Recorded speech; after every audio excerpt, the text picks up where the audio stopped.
Okay, good afternoon, everyone. Welcome to today's lecture by Ahmet Kuru.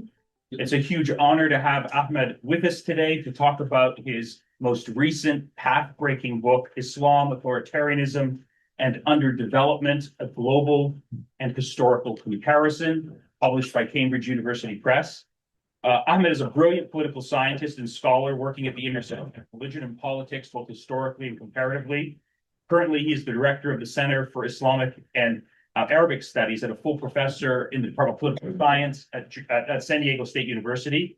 His first book, based on his doctoral dissertation, was Secularism and State Policies Toward Religion, the United States, France, and Turkey. Students who've taken my course are well familiar with Ahmed's work. His most recent book, Islam, Authoritarianism, and Underdevelopment, a Global and Historical Comparison, is a major intellectual achievement, and this can be judged by the accolades the book has received since its publication. In 2022, the Times Literary Supplement listed the book as one of the most important books of the year. The book has won 3 awards already, from the American Political Science Association International History and Politics Award in 2020, the 2025 Louis Marin Prize by the French Academy of Overseas Sciences, and an honorable mention in 2021 by the Society for the Scientific Study of Religion. This book has also been translated into 16 languages. And while I can't take credit for any of these accomplishments, I am happy to note that when the book was under proposal by Cambridge University Press, I was one of the external reviewers, and I was very happy to give it, of course, a positive and glowing review. And I'm happy to note that my recommendation is worth it and has been validated. On a personal note, I've told Ahmed several times after the publication of his book that while I was transitioning from my previous university to Georgetown, one of the first things I wanted to do after I got settled here was to organize a major international symposium on his book, because it deals with these important, perennial, and enduring themes that are at the crisis of state and society in many Muslim-majority countries today. What went wrong?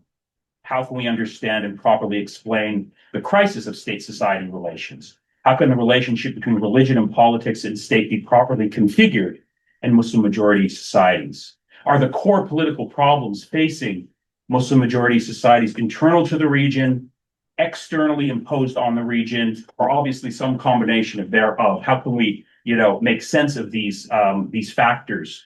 And finally, what are the key obstacles that are preventing Muslim-majority countries from developing politically, socially, and economically? Of course, I haven't found the time to organize this symposium yet, but I promise I will. And that's just another way of saying that we're promising to bring Ahmed back again for such a symposium. But until that happens, we're going to have to settle for a broad overview of his argument in his important path-breaking book.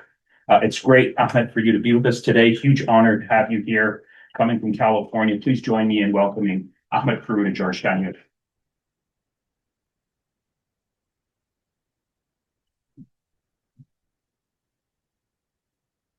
Thank you, Nadir, for organizing, and thanks for coming. Nadir has been not only a great friend and colleague, but also a very important political scientist at a time when political science, unfortunately, focused on small questions and too much numbers, as if we are mathematicians. Nadir is one of the rare political scientists who refused this trend and just keep asking big questions.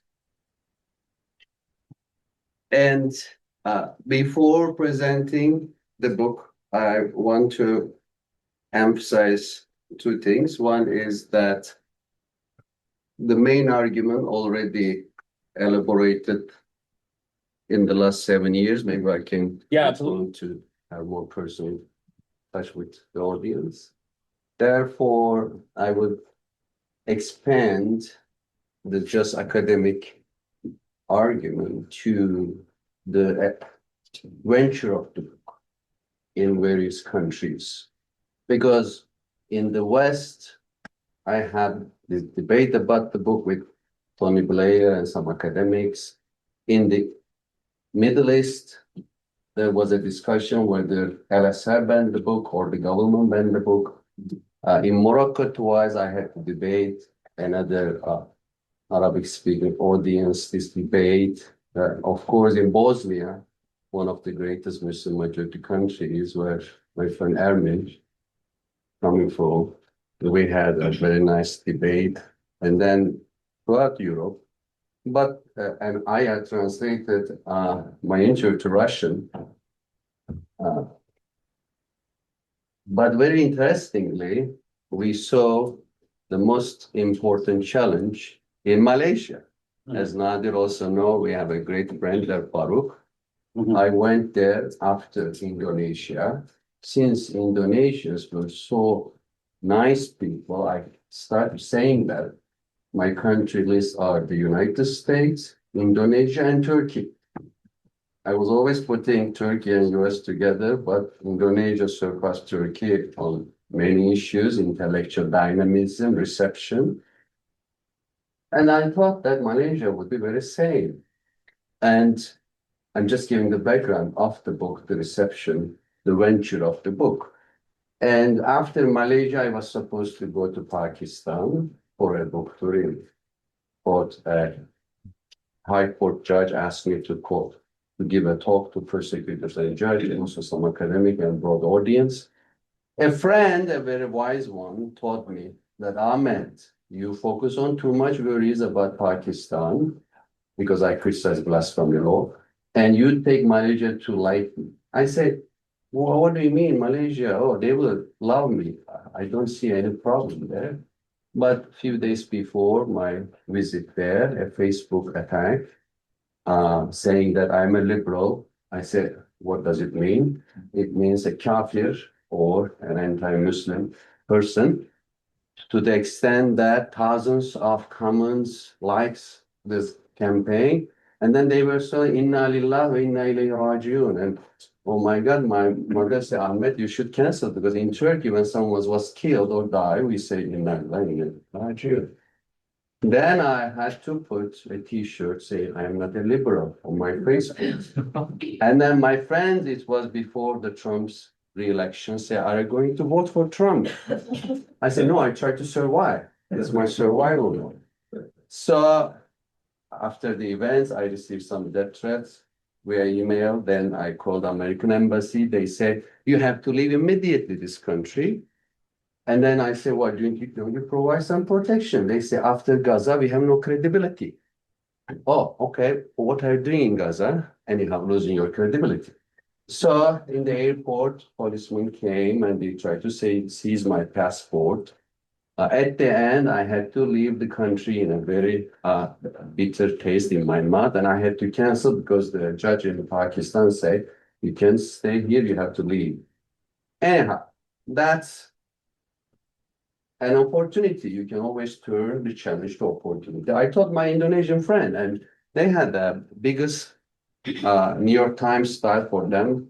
Maybe New York Times is not so great, but this newspaper, Compass, is the greatest. And they were telling me, Ahmet, you have to publish something in Compass. All other newspapers are good, but Compass.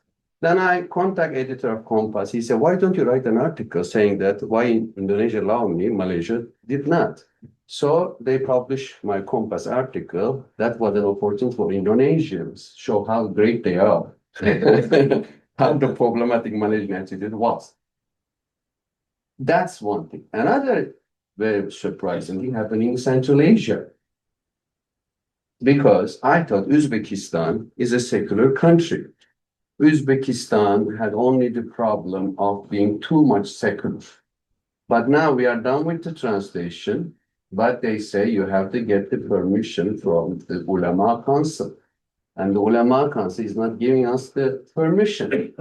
I say, this is not a theology book. I am not an alim. Even if I try, they refuse me recognize.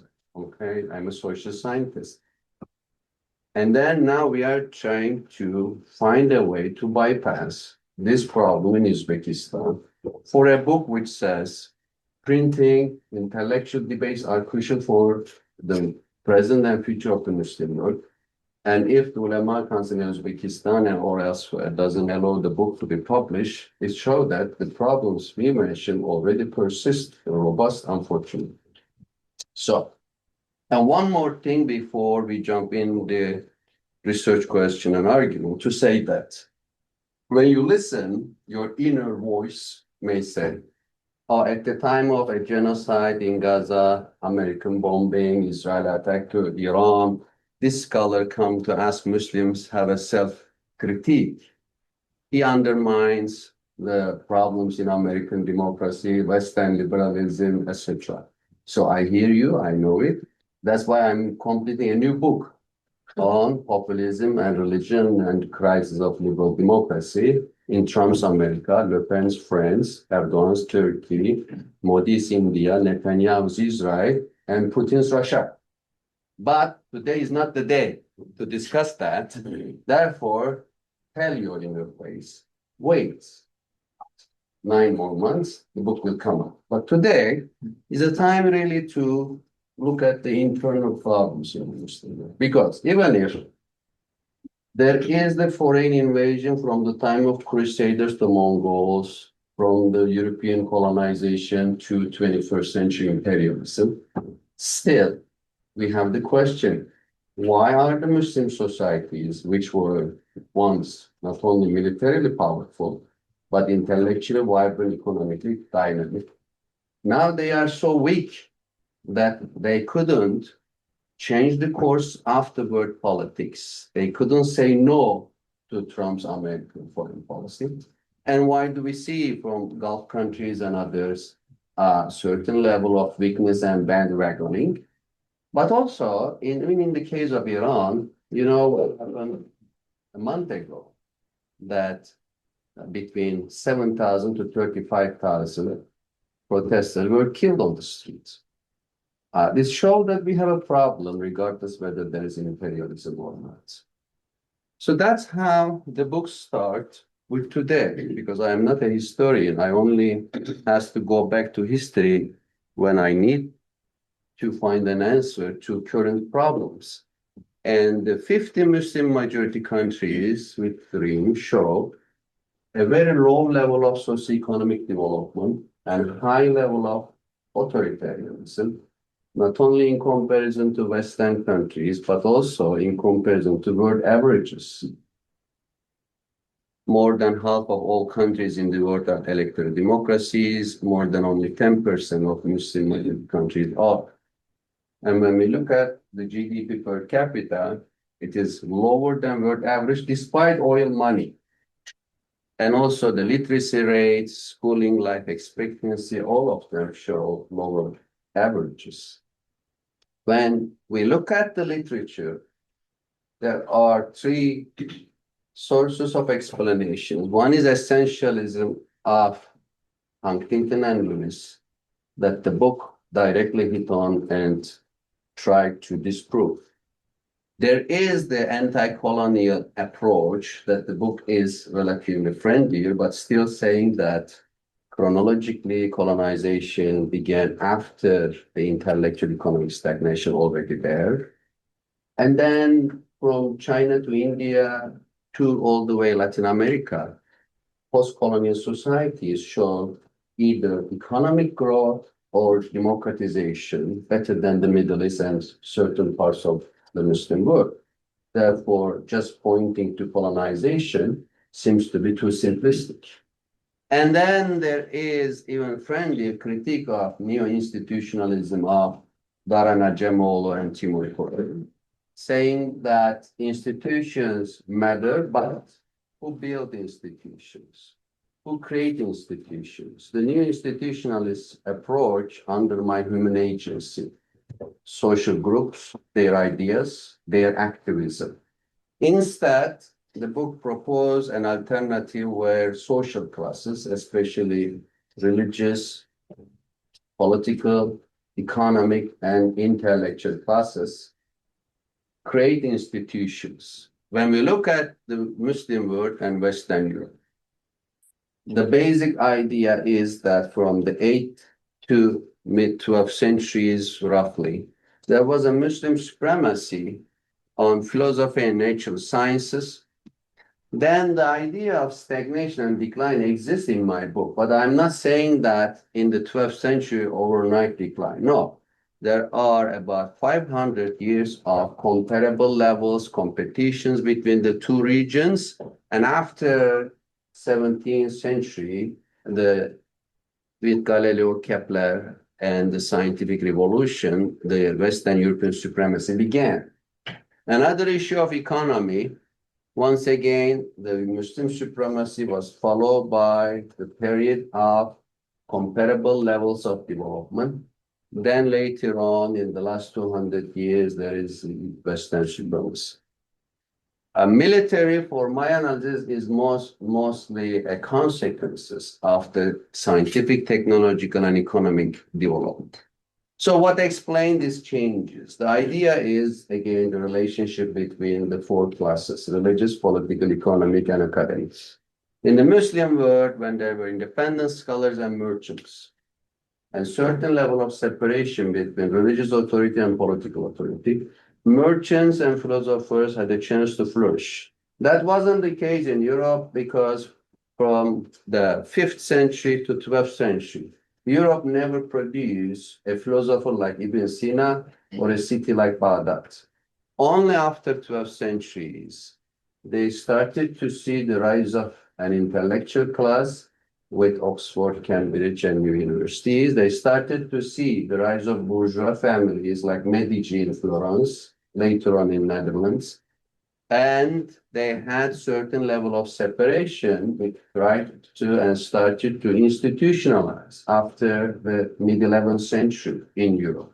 That's how, in the Muslim world, once there was some separation and autonomy of social classes, there was vibrancy, dynamism, and productivity. And Europe at the time was dominated by clergy-state alliance. After the 11th century, there was a reversal of class relations. Europe started to diversify its social classes, establish some autonomy.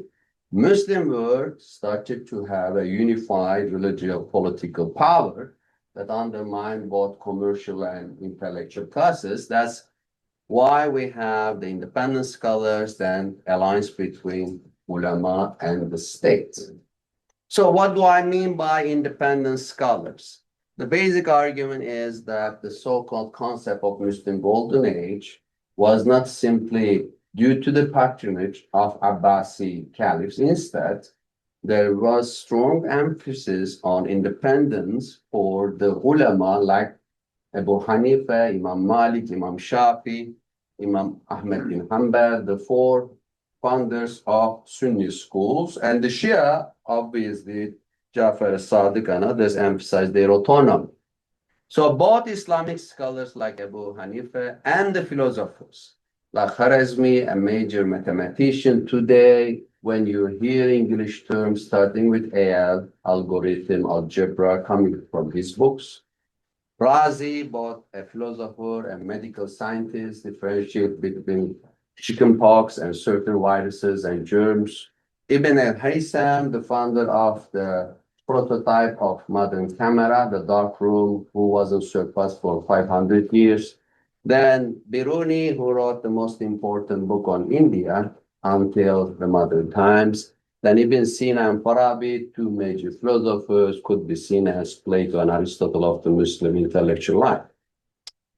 So again, let me emphasize that numerically, we have data from several scholars I cite. One of them is Cohen saying out of 3,900 scholars between 8th and 11th centuries, only 9 accept to be qadis or having public positions to receive money from the government at the time. 91% had a very long list of alternative private jobs, especially related to commerce, but they were also working as porter, they were barbers, they were working in textile factory. And we have anecdotal evidence from Ghazali's Ihya Ulumuddin to other books emphasize how Abu Hanifa refused to be a qadi in a very well-known story. The Abbasi Caliph asked Abu Hanifa to be qadi, and he refused. And he said, "You have to give me a reason." Abu Hanifa says, "I am not qualified." Then the Caliph was outraged. "You are a liar. You are the most qualified." Abu Hanifa said, "A liar can never be a judge." Then he was put in prison and poisoned to death. And many anecdotes showing that Muslim religious authority always say we have to put a distance between this corrupt and inherently oppressive political authorities. But later on, things change. It's a very long story, starting with some climate change, economic crisis in the Abbasi, then Buyuts, then Seljuk treasury, the lack of sufficient cash lead to a semi-feudal system called iktar, a land revenue system sometimes called tax farming. And in addition to this economic transformation making states more centralized power, the Turkish nomads, Seljuks, also coming from Central Asia, to establish a military state based on the Fethi, conquer mentality. Is now very popular in American media, even Netflix asking me to watch Ertuğrul, the Turkish movie about nomads, how great they were. A friend of mine in my department said, Ahmet, I never understood your argument until I watched Ertuğrul. They are the nomadic warriors, no philosophy, no commercial dynamism, but ulema-state. So this map particularly shows what is called literature already a Sunni revival. Fatimids, a Shia caliphate, emerge an alternative to Abbasi, while Karmatis in Arabian Peninsula, a proto-anarchist Shia power. And then Buyuts control even Baghdad. And the Abbasi caliphate became more symbolic, like Pope today.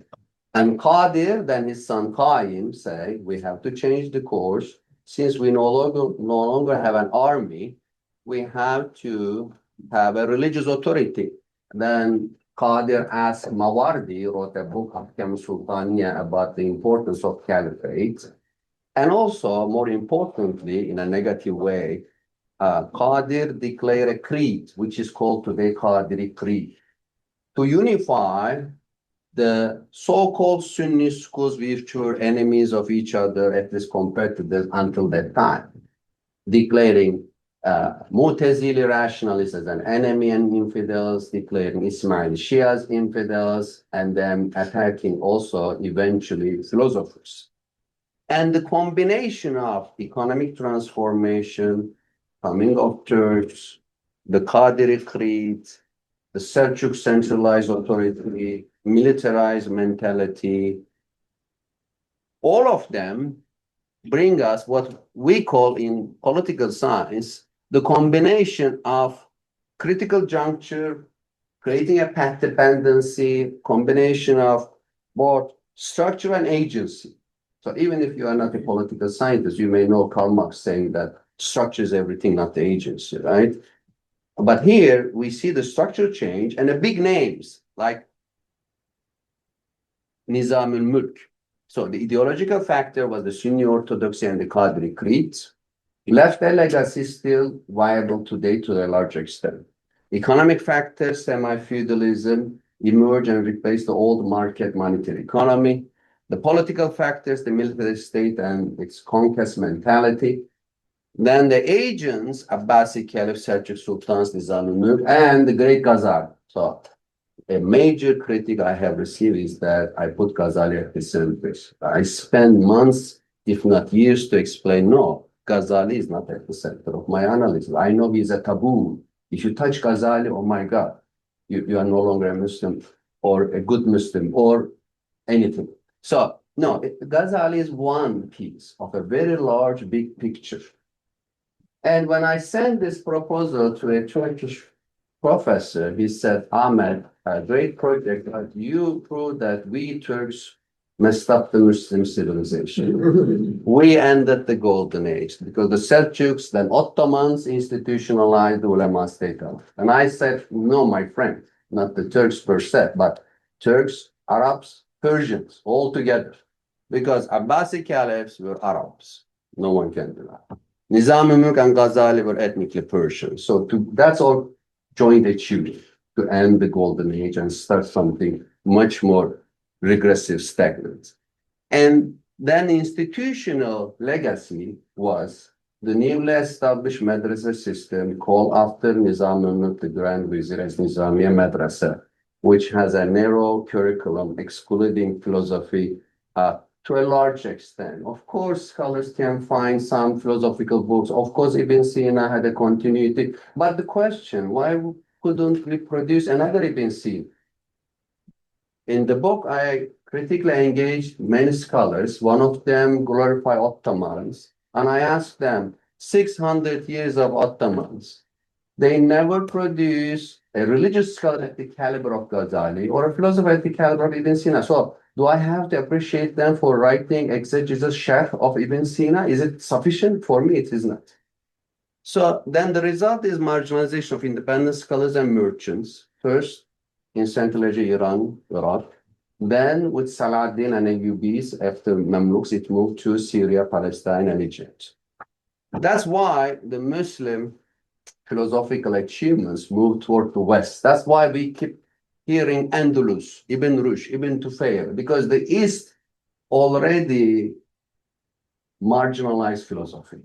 So some people, as I mentioned at the beginning, refer to colonization today and the invaders in history. I will briefly skip this part because I already explained to you that I take the imperialism question seriously, but Muslims look at their internal weaknesses. So the invaders, Mongols, Crusaders, and Timurs, they played a role in a way that they create trauma because according to certain studies, they killed millions in Central Asia, 100,000 in Middle East and other parts. But their role very indirect because ulema-state alliance was already there. And when people massacred, had the survival mode, they look for military hero. And the military hero came in the form of Saladin as a person and Mamluk as an oligarchy. And a great scholar of that time, Mamluks, Ibn Taymiyyah, not only famous as inspiring Salafis in modern times, but also he interprets a key verse in the Quran, not the first one, but as a great scholar coined, Ulul Amr Minkum. Quran asks Muslims to follow Ulul Amr, who has authority. And then he says, this verse says, follow ulama and umara. Umara is the state. Ulama. So ulema-state alliance in a sense became a Quranic order in the interpretation of Ibn Taymiyyah in his famous book, Siyaset-i-Shari, the Sharia-based governance. Muslim words was still able to produce great scholars like Ibn Khaldun and Ibn Rushd, but they were mostly marginalized, ignored. Today, for example, major political writings of Ibn Rushd only are extant in Hebrew translation because Arabic original destroyed or lost. Ibn Khaldun was only remembered by Ottomans when they started to examine the decline of the empire. And in the 19th century, European scholars once again revived the Ibn Khaldun literature. So that show how gradually the ulema-state alliance, marginalized scholarship and commercial dynamism. In the case of Egypt, for example, the Kerimis were a mixture of Muslim, Jewish sailmen, the commercial fleet owners, and they were mostly marginalized by the Mamluks. We also have data about it by a Canadian historian, Shas Miller. And when I summarize her numbers, it shows from 8th to 11th century, the occupational terms in modern times, for example, a bank manager, CEO, CFO, this kind of occupational terms. In the so-called golden age, when she looked at the records from Egypt to eastward, 233 occupational terms. Later on, between 12th and 15th centuries, the number declines slightly to 220.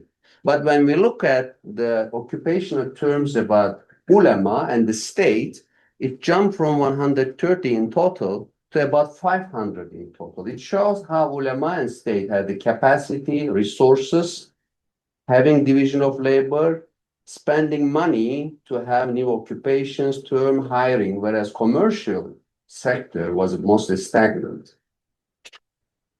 Then came the three empires. So many historians refer to Marshall Hodgson's famous statement. He says, if a Martian came to the Earth in the early 16th century, they would assume, he said he, but let's make they would assume that the world is on the verge of converting to Islam because the planet Mars person came and see, oh, three great empires, the whole world will be Muslim. With all due respect to great scholar Marshall Hodgson, I disagree. Because if the Martians smart enough, they look at printing technology, they look at the philosophical dynamism, they look at the libraries, they look at, oh my God, for 500 years, these poor Europeans were not able to produce paper. Muslims were producing paper from 7th to 12th century. But now, mushrooming printing presses everywhere from 1450 to 1600, 1700 in Europe. But Muslims wait 284 years to have a single printing press. So when Europe, 774, when the Europe used gunpowder printing and nautical compass for their Renaissance, Reformation, Enlightenment, scientific revolution, Muslims only pick up gunpowder. That's why great Marshall Hodgson called the three empires gunpowder empire, neither printing empires nor nautical empire. And then the printing press, I analyze it so deeply because in Turkey, so much apology that we didn't need it. There is no problem. Can you imagine a society without internet for 284 years? Oh, it's anachronism. Yes, I'm doing an anachronism. But just make a point that it was wrong not to take printing technology for 3 centuries. An average literacy rate, of course, it's an estimate, but very low in the Ottoman Empire, much higher in Europe. Now Europe had libraries, Europe had schools, Muslim world, except backwardness, to the extent that the Caliphate Center, Istanbul, they agree that we have to reform everything. So, but it was maybe too late, or European colonization didn't give a chance.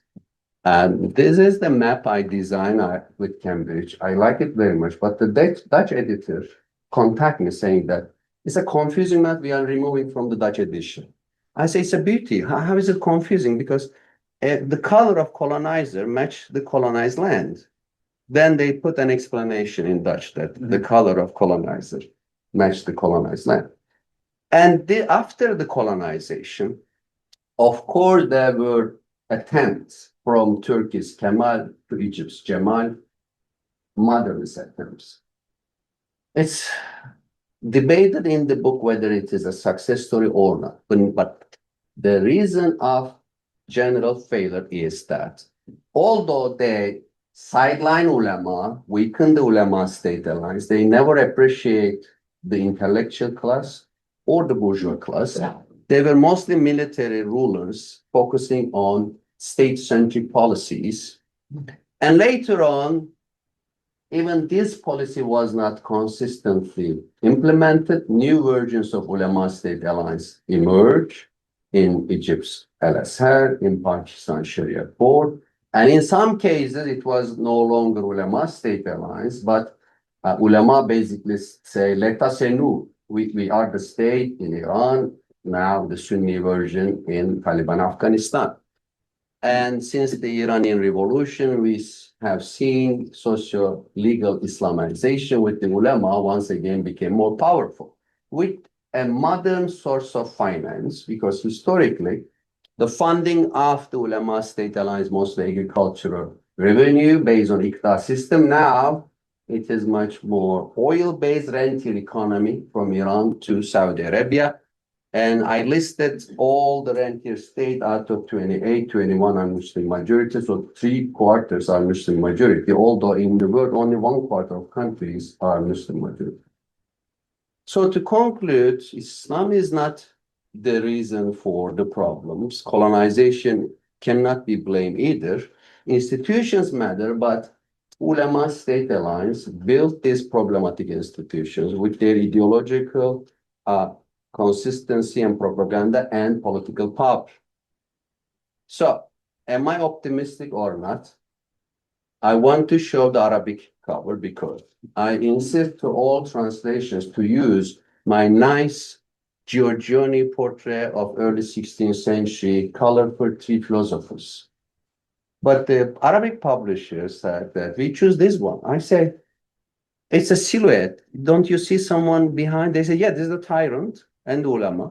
And I said, this is obscure, it's very dark. They said, because your book is dark. We chose that. I hope you didn't take this argument very pessimistic. Instead, I'm trying to provide an optimistic message. Give the hope that Muslim societies, they do not have a simple imitation of the West. If they look at their own history from a different perspective, they can find ample of evidence for coexistence, dynamism, and creativity. Thanks for listening. You want to sit down for the Q&A, or you want to stand? I can sit down if we shut down the project. Yeah, we can set it, yeah. We shut down the, yeah, and then we'll. Okay, so I'm gonna pose the first question. And for the Zoom, is it okay to sit down? Yes, yeah, Good. okay, yeah, because I think there's a camera up there. So could you just say a bit more about the ulema-state alliance, this relationship? Tell us exactly how it has functioned, since the time it consolidated itself in the sort of early modern period until today, and respond to the argument that there seems to be an inherent sort of assumption in your argument that this alliance has basically stayed the same over the course of 1,000 years. Thank you, Nader. This is an excellent question and one of the major challenges coming to me. First of all, it is not a monocausal explanation making a simplistic clarification of a very complex thing, because ulema-state alliance itself, a very complex entity. It has an ideational, ideological aspect. What we refer to ulema-state alliance is the Muslim Sunni word. It's a Sunni orthodoxy, mostly take Imam Shafi's usul fiqh, which is the legal method of Imam Shafi, which is very literal, doesn't allow empirical observation or rationality play a role. And this critique make Malaysian ulama very much outrage against the book. So some people in Turkey says, just a Turkish translation published this month, they say it's an apology of Islam. You blame a social class saying Islam has no problem. I say, what do you mean by Islam? I take Islam very broad. But there are certain interpretations of Islam which are problematic. Of course, Taliban's notion of Islam is not compatible with development. Right. And ulema-state alliance in the Sunni world has an ideology, and I criticize Ash'ari, Ghazali, starting with Shafi, but also in the Shia. Today's 12th Imam Shia version in Iran, it has an ideological component. I briefly mentioned, but didn't hit on because I'm not proposing what is true good Islam here, because there's no such thing. Every individual has their freedom to choose. But when we criticize the power domination, power dimension of ulema-state alliance, then we can open the Pandora's box. Their ideas can be challenged and contested. But am I too vague? I try to not to be vague because I clarified that this power comes from means such as apostasy and blasphemy laws. So the first thing to do is to abolish, minimize, marginalize apostasy and blasphemy laws. This is the basis of ulema-state alliance, to say that whomever challenges is not a Muslim or a good Muslim. And it also has a financial element, so ideological, legal, financial, and financially oil-based rentierism. If the oil money will decline, not now, but eventually, that may also weaken ulema-state alliance. So therefore, it is a complex of multiple aspects, single term, multiple meanings. Second, why is it so robust? How come 1,000 here? It's not the same for 1,000 here. It has transformed. In the Selçuk era, its institutionalization was just subtle. Ottomans created the deepest institutionalization. Probably they also learned certain things from Greek Orthodox Patriarchy and Caesaropapism. Because for the Ottoman Sultan, there are two pillars of religious authority. One was Sheikhul Islam, the other was Greek Orthodox Patriarch. And even their dress code are very similar. Today, if you look at the Diyanet dress code, it reminds you in a more humble way the Greek Orthodox Patriarch. So there were transformation. In the modern time, the biggest transformation came with Islamism. So Islamism is both a modern contribution, but also having historical roots. Hassan al-Banna's idea, al-Islam din wa dawla, Islam is both religion and state, takes this ulema-state notion in a more radical way because there are no longer two entities, they say a single. And Khomeini's Velayat al-Faqih, therefore, very much in line with this Sunni Islamist ideology. So one last thing, the longevity, first of all, why is it so long? It takes so long. First of all, this is the norm in human history. The separation is an exception. Today, what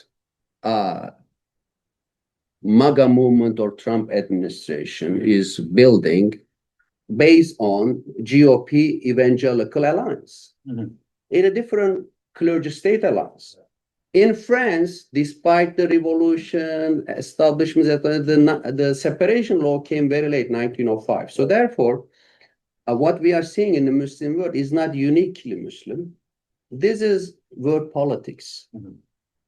Human history is based on clergy-state alliance. What Muslims achieved for 400 years to some extent was an exception. What West has tried to achieve with various degrees is an exception.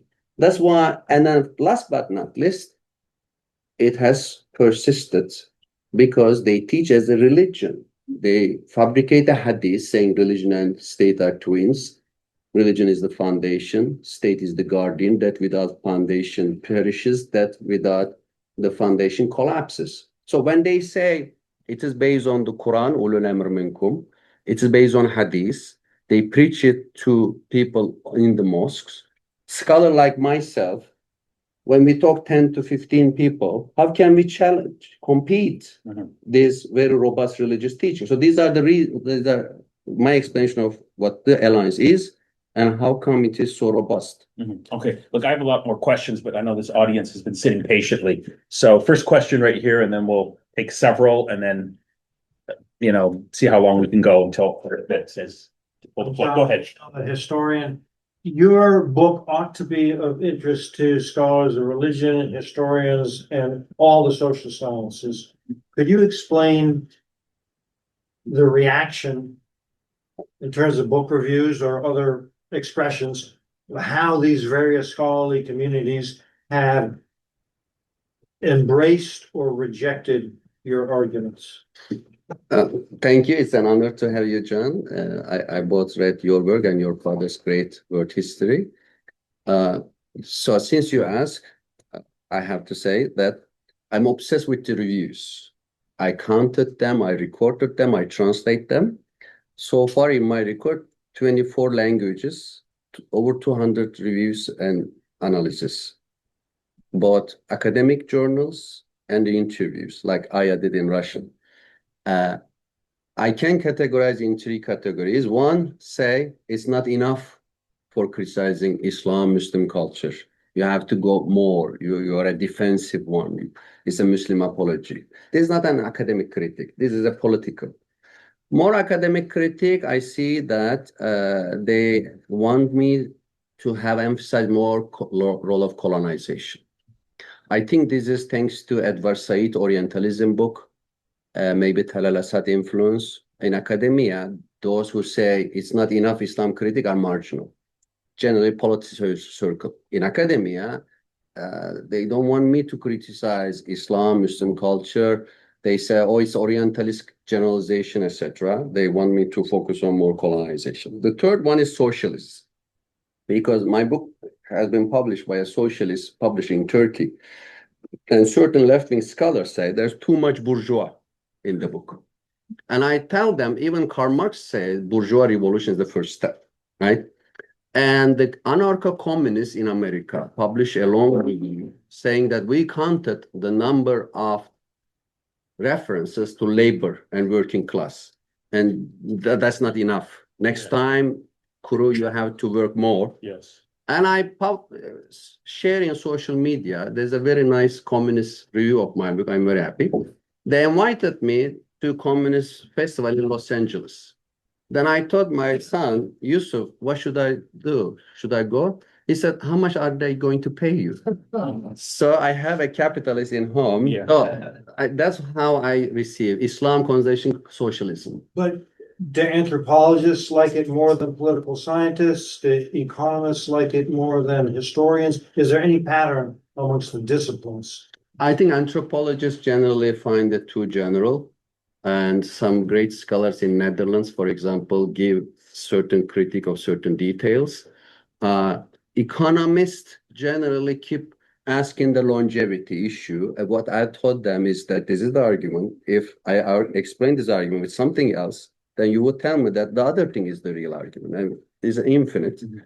Political scientists, if they are qualitative people, they engage. For the quantitative, they simply ignore because there is no statistics. There are numbers, but they want mathematics. That's what I can say. The floor is open. Yeah, at the back. I want to ask about the Ottoman Empire as far as Europe is concerned. I was only dealing with Ottomans first, although they're obviously pointed out. So the first failure of 1529 and then 1680s, is that like the main issue why it went down from that point on? Thank you so much for the question. Ottoman Empire has been really an important case for me since I grew up in Turkey thinking about an important historian in the US. I sent him and he said, Ahmet, we thought Ottomans had the golden age. You said golden age ended in 12th century. What's going on here?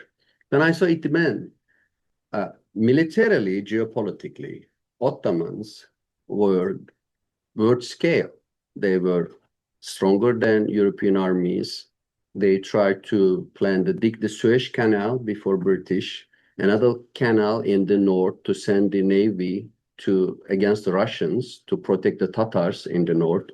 They were sending aid to Spain for the remnants of Andalus, and they were sending the navy to India all the way to Indonesia, try to stop Portuguese. So that was a geopolitical mind.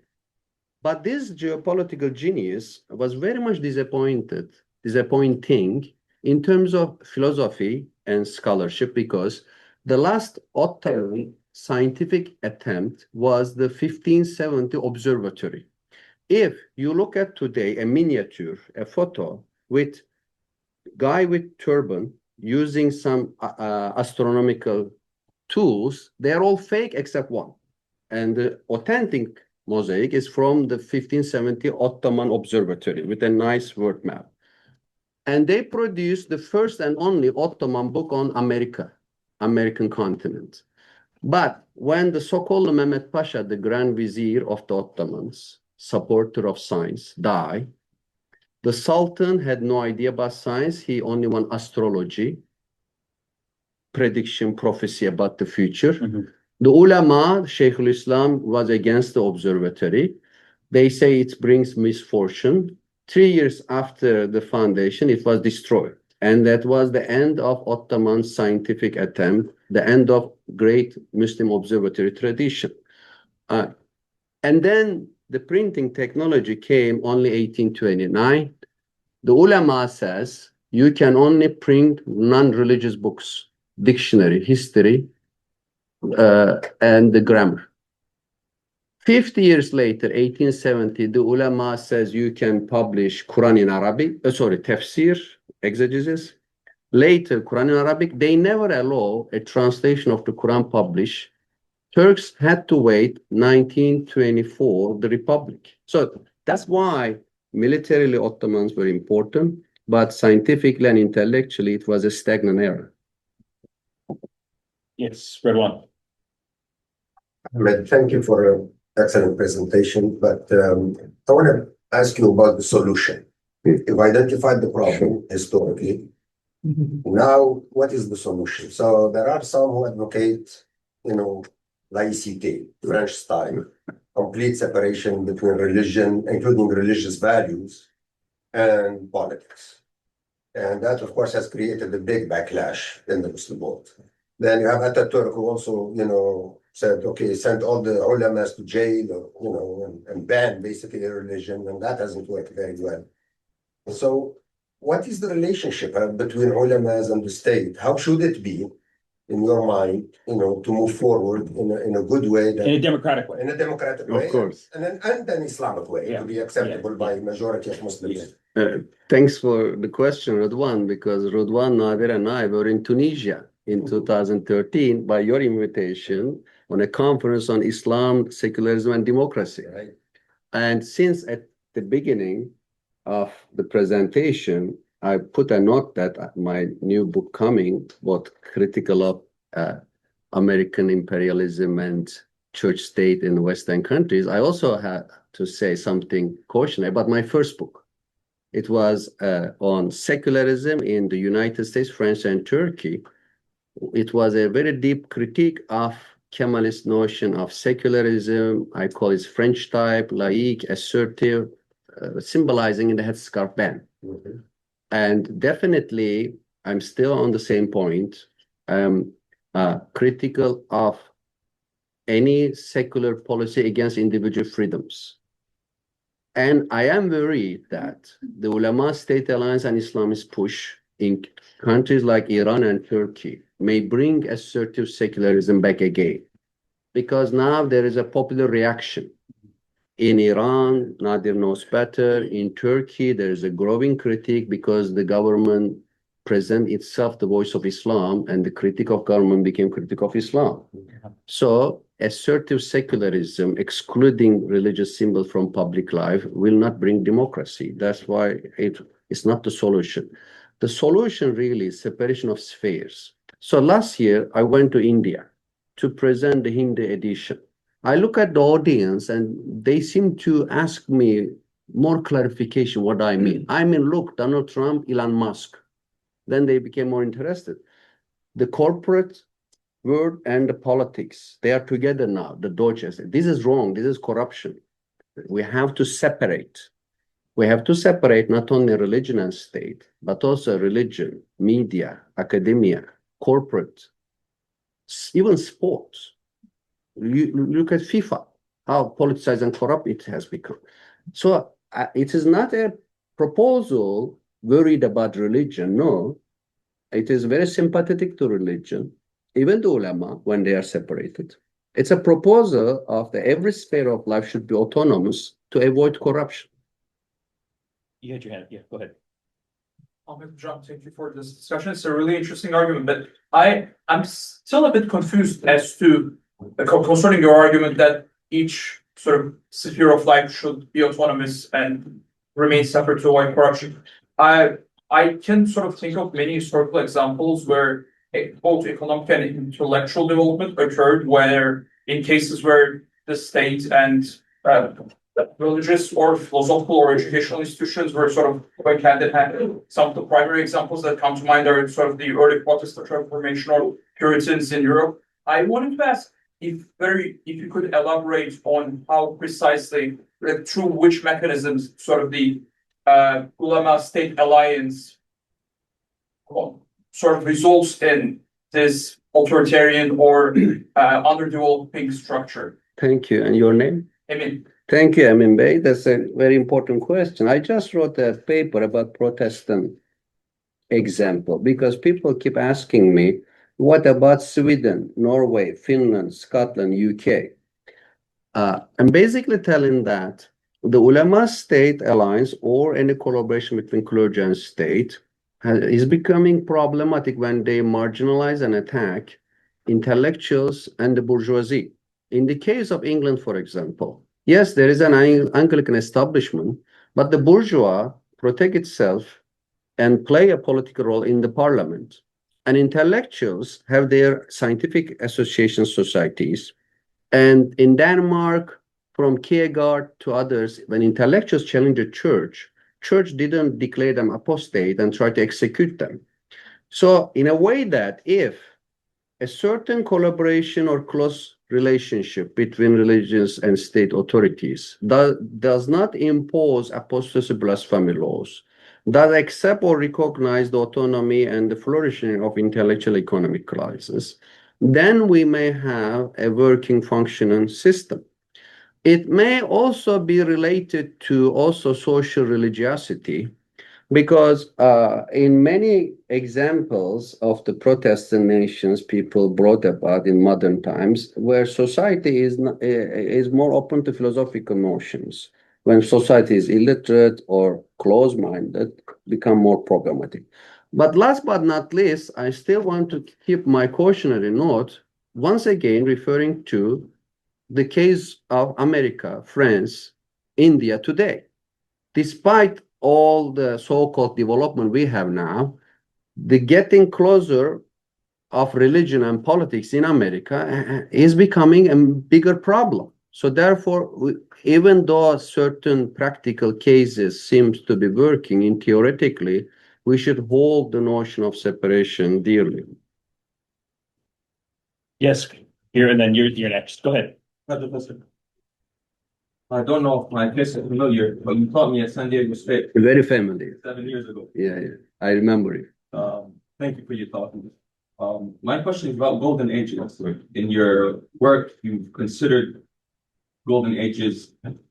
Have you thought about what the causal factors of golden ages might be on a civilizational factor, on an economic factor? I know you mentioned the independence of philosophers and thinkers, but otherwise, what prompts that independence to even start? That's a good question. So, in the literature, there are two opposite arguments. One was proposed by the French philosopher Ernest Renan in his infamous 19th century speech on Islam and science, where he says, that there is a philosophical revolution in Muslim lands, but it was despite Islam, not because of Islam. And he says that most of the philosophers were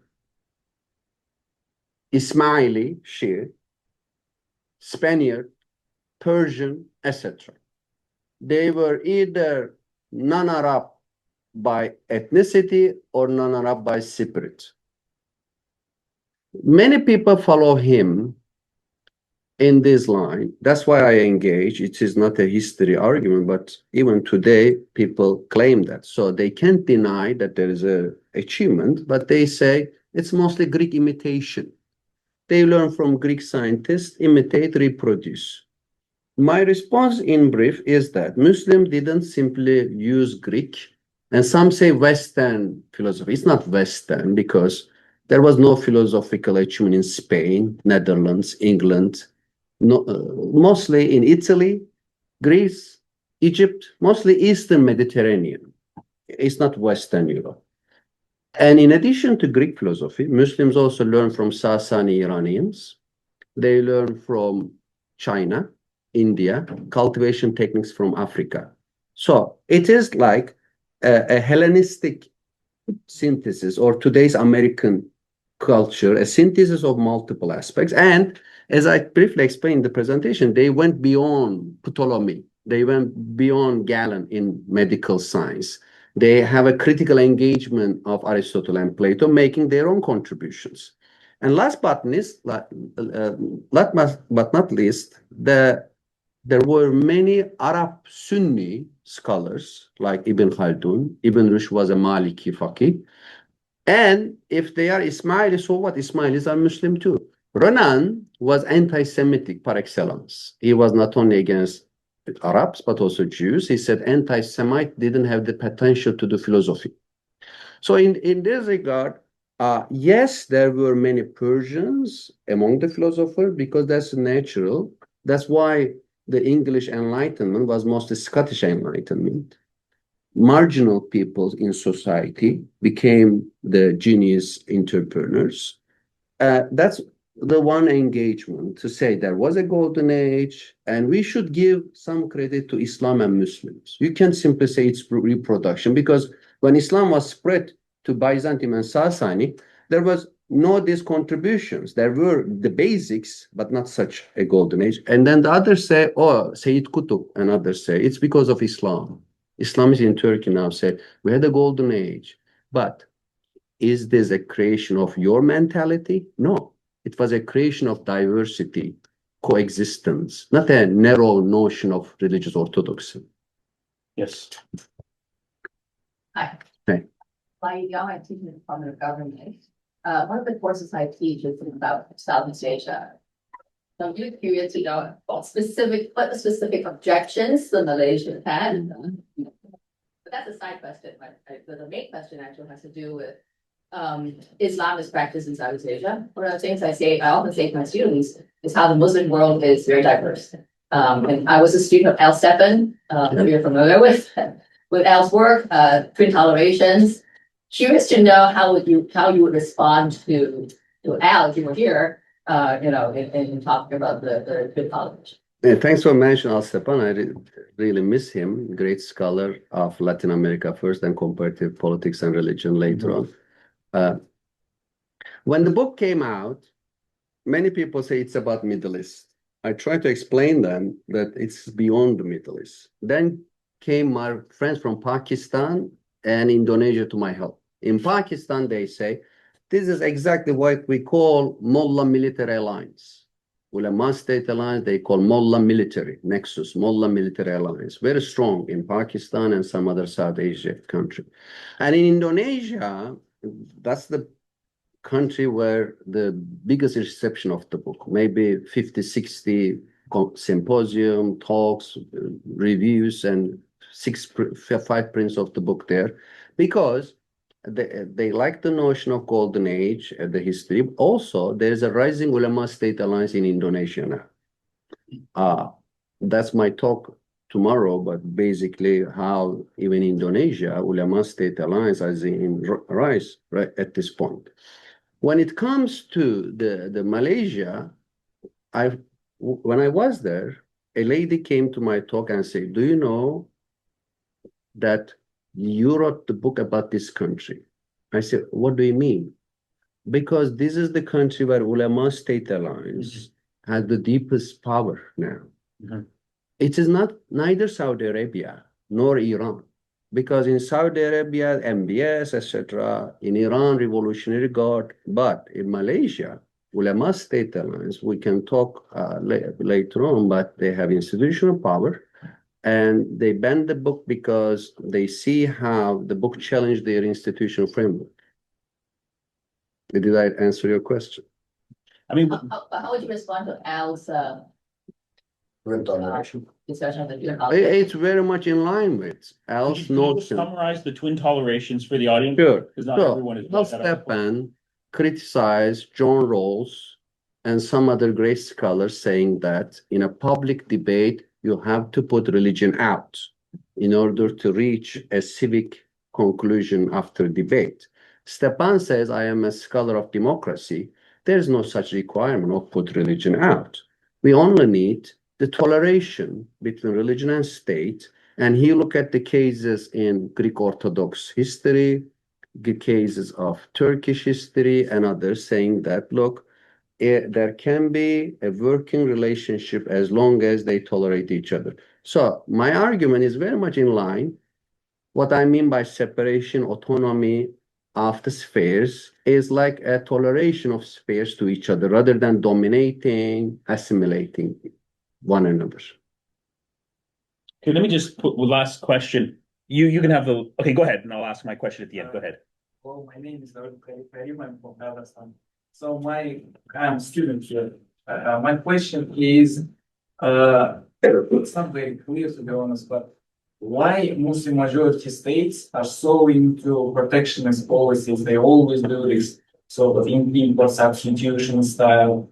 They impose like insane tariff for the Western goods, like all the other goods. That creates within that societies that certain business elites, which they cement their like economic from the government. So the independent merchants that you said that can arise due to like a free competition, they cannot like go into like scale and become like powerful independent merchant. And but from Islamic point of view, it is like I grew up with the idea that Islam supports trade. Like it was like from the Prophet's time, it was like we were like the Islamic tradition included like fostering trade. And how all of a sudden we become so anti-trade? Thank you. That's a great question, and we really need to publish the book in Kazakh. So you basically summarize how this ulema-state alliance idea has been propagated and preached and became very strong. It is strong in many cultures and societies. Sometimes, in the American case, it get weaker, or central federal authority became stronger. But it is not an automatic, natural process. I'm trying to emphasize that human agency, certain groups support the state mentality because of their interests. Ulama take advantage of it. So it is a very much two-way relationship, because the government get legitimacy from the ulama. Ulama never criticize corruption of the government, and the government give them the authority to define religion, having a cultural monopoly.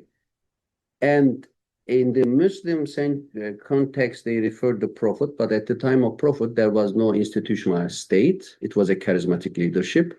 And he was the last one receiving revelation. Therefore, he's a unique model, not to be repeated.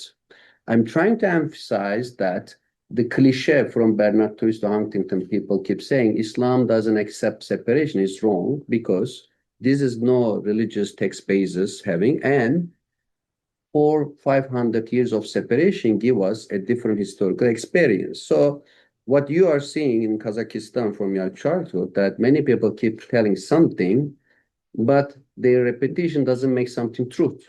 There's no truth based on religious texts of history. Okay, so last question about state-ulama relations. If you look at the modern period, right? Let's just take the modern period from, let's say, when Napoleon invades Egypt, 1798 until today. In my view, it is the state, the colonial state, and then the post-colonial state that was in control, that was driving politics.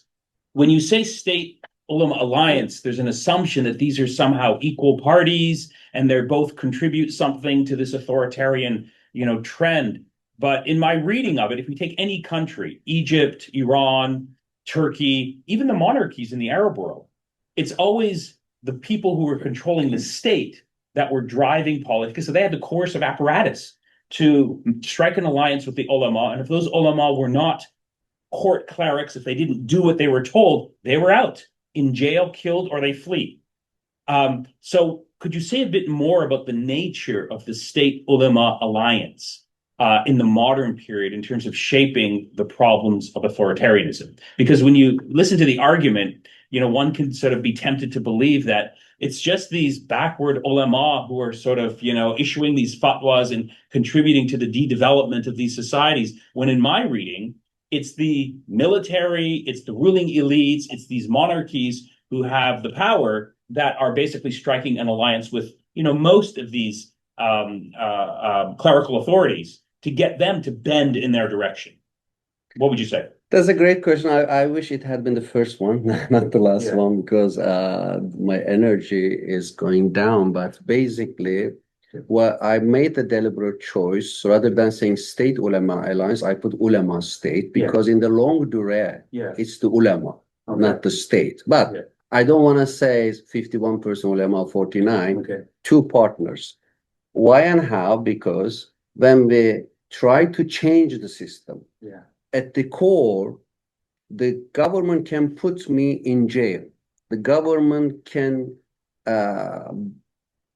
dispossess me, but the government cannot me declare infidel.